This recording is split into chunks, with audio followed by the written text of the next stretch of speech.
Admiral Arleigh Burke and Dr. David Abshire founded the Center for Strategic and International Studies in 1962.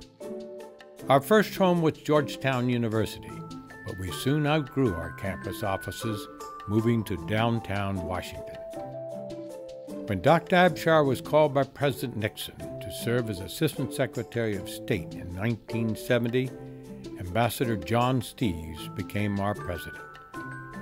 With his business acumen, he invigorated our finances and moved the center to its current building on K Street. Admiral Burke persuaded Dr. Abshire to return to the center, further broadening the foundation for the global prestige the center enjoys today.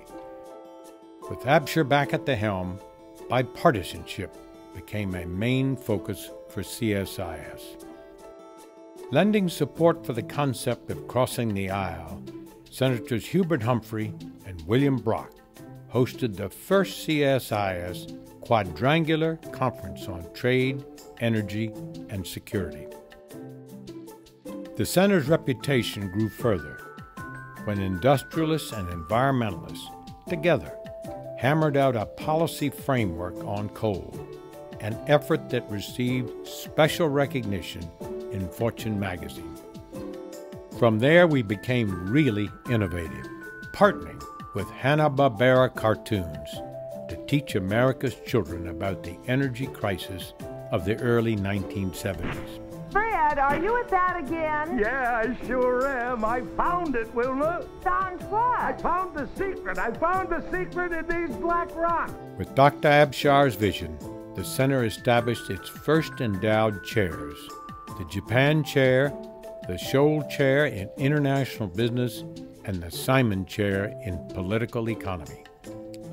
Today, CSIS has 10 chairs, thanks to supporters like Ramesh Wadhwani.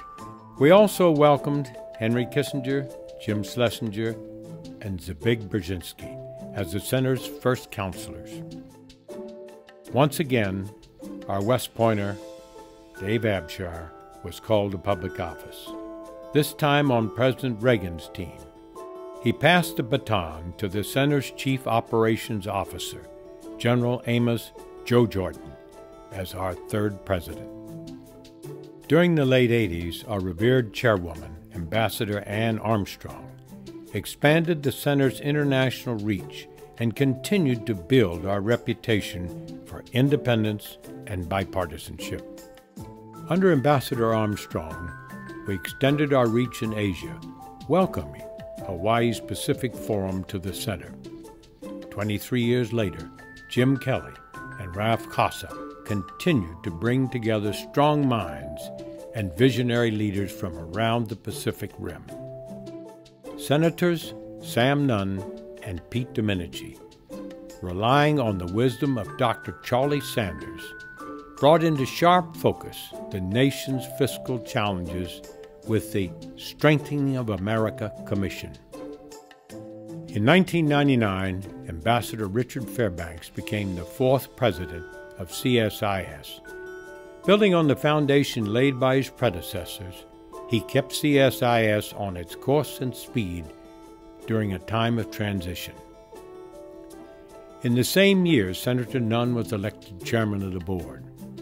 Drawing on his long and diversified career in leadership roles, he was eminently qualified to bring the center into the 21st century.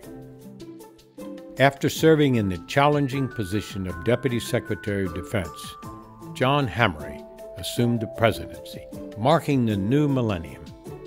In the last 10 years, Dr. Hamre has engineered a period of phenomenal growth at CSIS.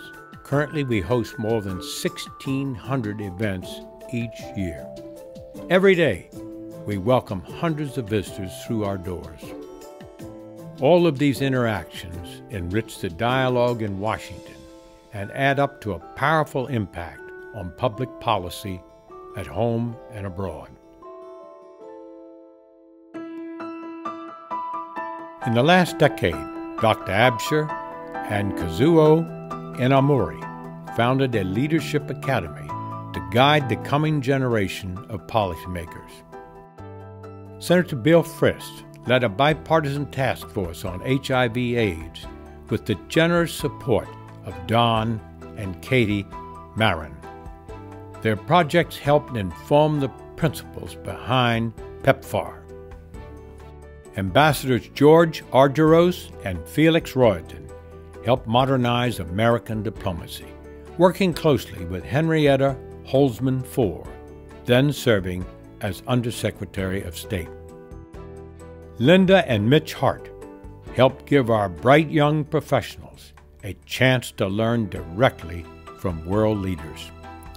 General Jim Jones, at a critical juncture during the Iraq War, brought together a distinguished group of retired military under the auspices of CSIS to do an independent assessment of the battlefield situation and the future role of the Iraq security forces. Richard Armitage and Joseph Nye integrated our use of hard and soft power, launching the concept of smart power. Neville Isdell brought into sharper focus the challenge of the looming scarcity of our life-giving resource, water.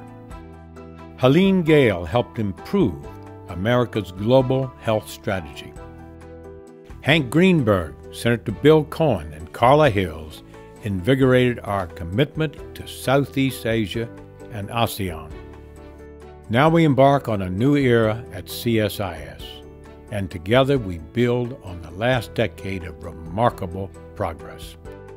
The Center will continue to go forward, shaping policy both at home and abroad, with the dynamic leadership of Dr. Hamre, the strength of our scholars and staff, and with the vision of our eminent Board of Trustees. As we move towards the half-century mark, CSIS is at the ready for a state-of-the-art headquarters. And now, welcome to 1616 Rhode Island Avenue.